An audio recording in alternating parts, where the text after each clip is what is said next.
You are sitting close to a fire that does not belong to you alone. The night is cold enough to make every sound feel sharp. Someone across the circle is cracking bone for marrow. Someone else is watching the dark beyond the light, listening for movement in the grass. Sparks rise, vanish, and above you the sky is so crowded with stars it almost feels alive. In a world like this, survival is never really an individual act. You eat because others shared, you sleep because others kept watch, you live because, at least for now, you are still part of the group. And that is why betrayal in the ancient world was never just emotional. It was ecological. It was neurological. It was a threat to the body before it ever became a wound in the heart. When we hear the word betrayal, we often picture something modern and intimate. A lie in a relationship. A friend who turns cold. A colleague who steals credit. A government that breaks trust. We imagine heartbreak as something psychological, private, almost civilized. But for most of human history, betrayal was not a metaphor. It could mean exile, lost protection, lost access to food, lost allies in the middle of a hard landscape that did not care whether you understood what had happened. So the real question is not just how ancient people felt betrayal. It is why the human brain seems built to fear it so deeply that even now, a text left unanswered can stir something primal inside us. Why does social rupture hurt like danger? Why does disloyalty echo in the nervous system as if it were a predator at the edge of the fire? The common assumption is that betrayal became powerful because humans invented morality, rules, and complex societies. That once we built villages, kingdoms, and religions, trust became a social ideal, and betrayal became a moral crime. But that may be backwards. Long before written law, long before courts or commandments, the human brain was already learning a brutal lesson. In a cooperative species, broken trust is not a side issue. It is a survival problem. To understand that, you have to go far beneath civilization, into the architecture of the social brain itself. Humans did not evolve as armored animals. We are not especially fast. We do not have claws, venom, thick hide, or exceptional strength. What we had was each other. Coordination, memory, shared intention, the ability to track who helped, who cheated, who reciprocated, who withheld, who ran when danger came, and who stayed. In other words, survival selected not just for intelligence, but for social accounting. Ancient humans had to read faces, voices, alliances, and subtle shifts in loyalty with extraordinary sensitivity. Who sat with whom? Who shared meat? Who avoided eye contact after a dispute? Who suddenly laughed too hard at someone else's joke? These were not minor details in a harsh world. These were data points. Betrayal, before it was philosophy, was pattern recognition.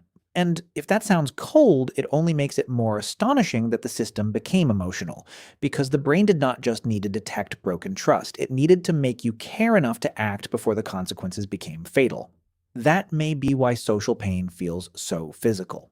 Modern neuroscience has shown that social rejection and physical pain overlap in the brain more than we like to admit. Not perfectly, not in some poetic one-to-one way, but enough to reveal something important. Evolution did not treat exclusion as a trivial insult. It gave it urgency. The body learned that isolation can kill, so the mind experiences it as injury. A broken bond is not just sad, it is an alarm. And once you see that, ancient betrayal looks different. It is no longer just a dramatic event in a myth or a royal court. It becomes something older, quieter, and more intimate, a change in posture, a missing ally, a withheld signal, a redistribution where everyone's memory matters. Imagine a hunting band tens of thousands of years ago. A plan is made, roles are divided, risk is shared. If one person hangs back at the wrong moment, if another keeps the best portion for their own kin, if someone quietly passes information to a rival coalition, the immediate damage may be small. But the hidden damage is larger. Confidence fractures, future coordination becomes harder, suspicion spreads. The group burns cognitive energy asking questions that used to feel settled. Can I rely on you? Will you warn me? Will you stand with me when it matters? This is the deeper mechanism. Betrayal is destabilizing not only because of what it does in the moment, but because of what it does to prediction. The brain is a forecasting machine. It survives by guessing what happens next. Trust is one of its greatest shortcuts. When you trust someone, you stop spending so much energy modeling their threat. You relax into cooperation. You hand over some portion of vigilance. Betrayal punishes that economy. It forces the mind to reopen every calculation. That is why it lingers, why people replay it, why they rehearse old conversations in the shower, rewrite them at 2 a.m., turn a single act into a whole theory of the world. The brain is not being melodramatic, it is trying to rebuild a damaged map. A betrayal says, your model of reality was wrong. And few things unsettle a human being more than that. Other social animals give us clues here too. Primates track status, favoritism, grooming, sharing, and coalition shifts with remarkable precision. In chimpanzee groups, alliances can determine everything from mating access to physical safety. In many species, being pushed to the edge of the social network is not just lonely, it is dangerous. Among wolves, elephants, baboons, ravens, and apes, social knowledge is power.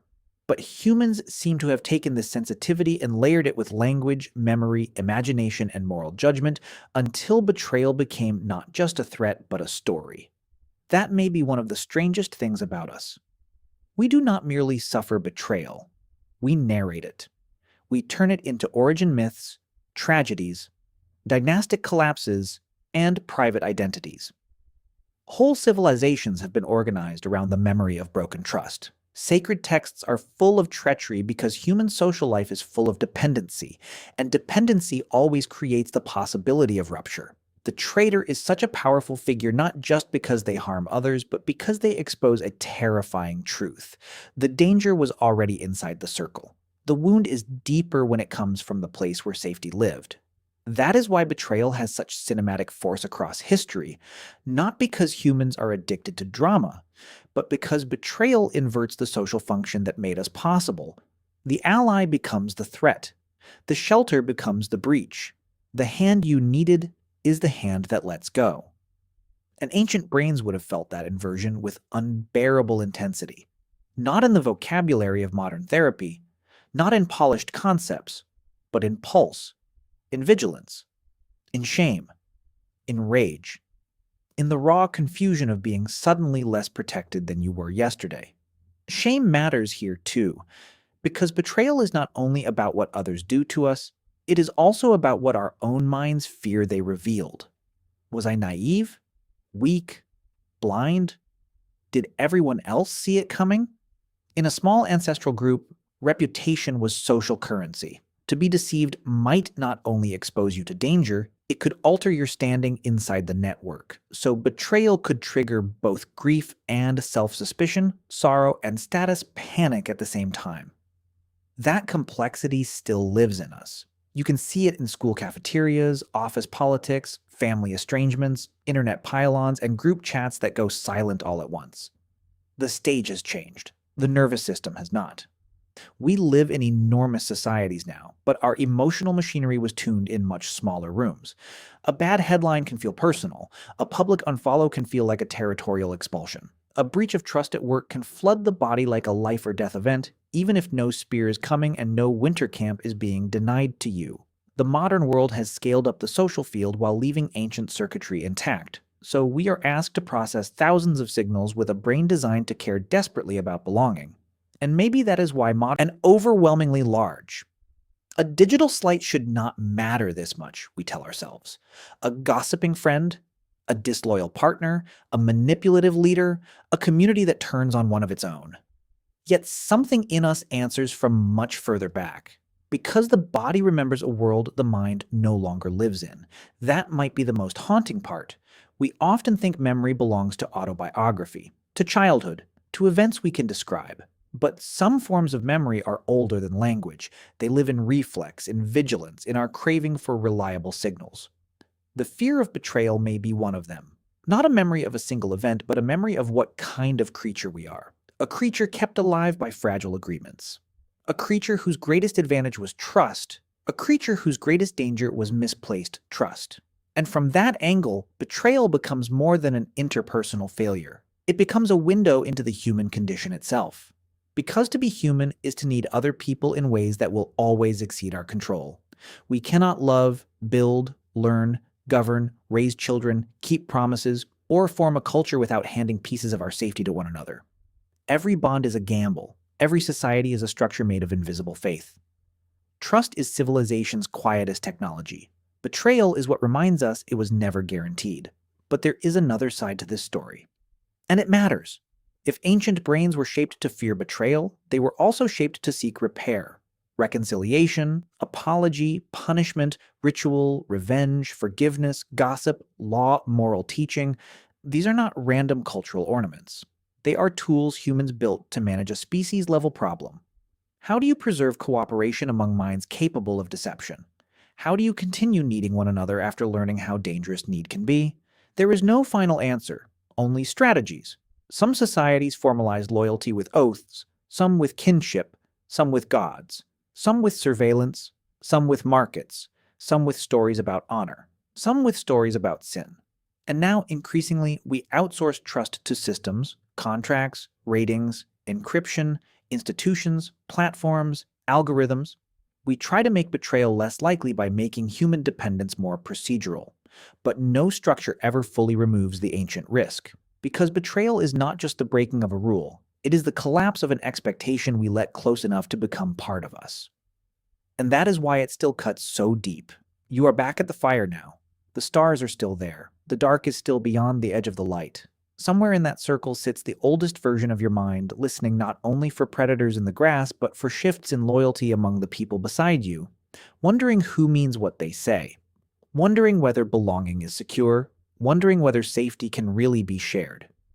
Thousands of years later, we still carry that listener inside us. We wear better clothes. We live behind walls. We move through cities and networks and nations. But the old question survives under all the modern noise. Who is with me? And perhaps that is why betrayal feels so devastating, not because it introduces danger into life, but because it reveals how much of life was built on trust in the first place. The ancient brain did not handle betrayal by solving it. It handled betrayal by becoming the kind of mind that could never fully ignore it again.